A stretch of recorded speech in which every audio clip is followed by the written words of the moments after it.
forward to meeting the other students in Qingdao. In the second week of January, a group of students arrived in Qingdao from California.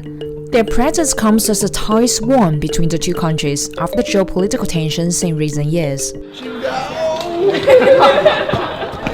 几个月前，习近平主席刚刚到这个旧金山去访问，而且呢，提出来呢要接受更多的美国学生到中国来做交流。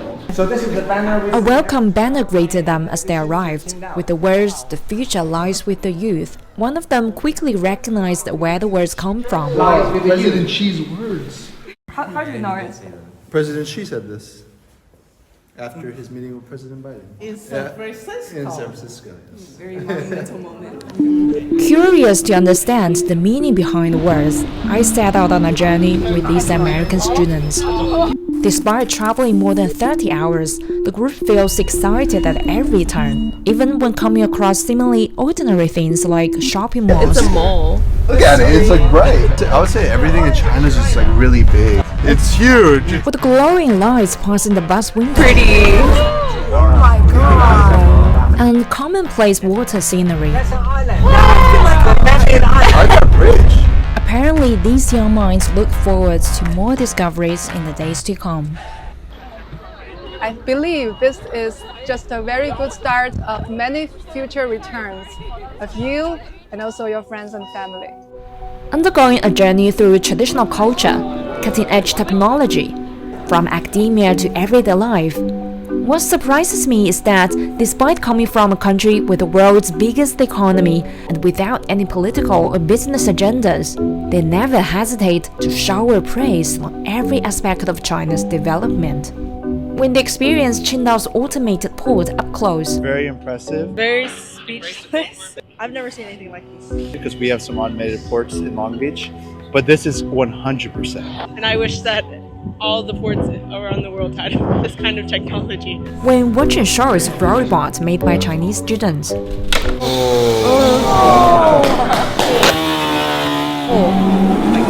that they were able to design it at all. They made this, huh? in a world dominated by Western medicine, the students are open to appreciating and respecting a completely different approach. Surprised me a lot.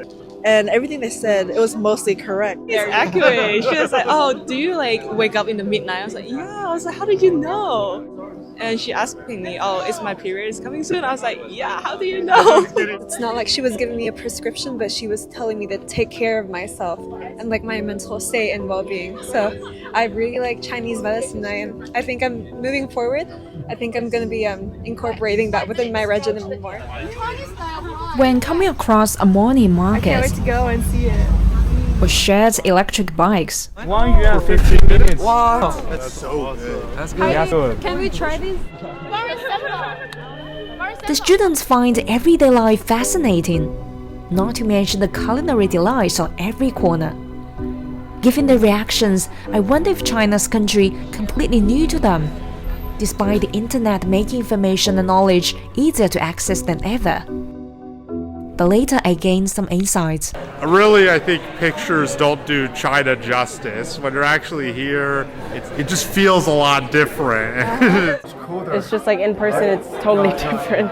No, it's completely different. I would have never expected it. But I think that's the best thing about it. Changed my mind about what it's like in China.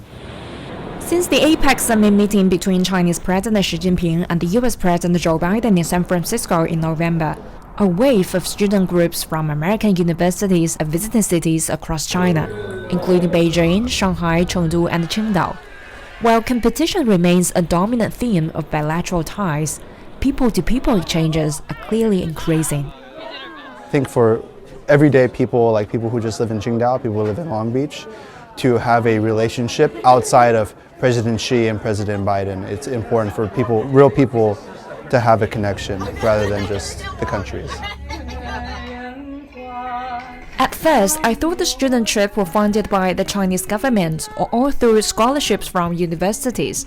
But to my surprise, they used mostly their own pocket money to make this trip happen. I think it's their passion. They're passionate about learning Chinese culture. They're passionate about mending the relationship. and their passion to be the future international leaders, that they wanted to try to create a harmonic world. So, are there many young people in the United States who share the same passion as these students?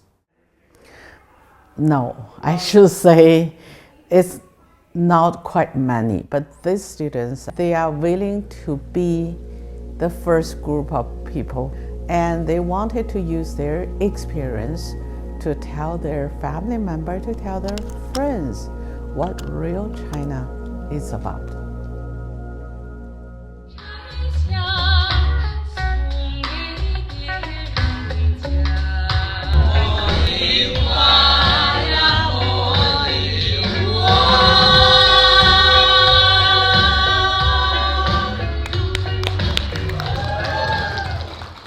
Actually reminds me of a saying in Spanish that is translated to, if you ask God to move mountains, you wake up next to a shovel.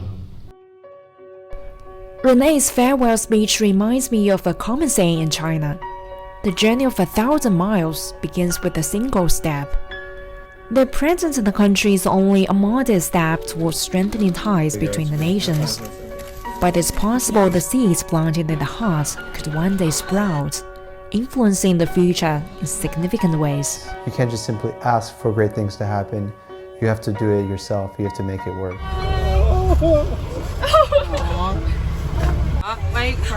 I miss everybody. Are you gonna film us in Shanghai? Do you want me to come? Yes! We want you to come! Yes, we want you. Come to Shanghai with us. Perhaps that's the power of youth. Even with all the differences in our cultural and social systems, they're still able to treat each other with openness and sincere hearts.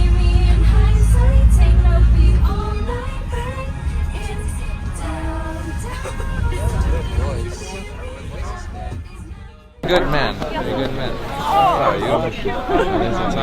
Be happy every day. You're not worried. The student trip only lasted 5 days, but the seeds of friendship have been planted. That's the reason the future lies with young people like them. With hearts and minds opening, understanding that friendships taking roots. It gives hope for a brighter future for China-U.S. relations. Huang Yichang, CGTN in Qingdao and Shanghai.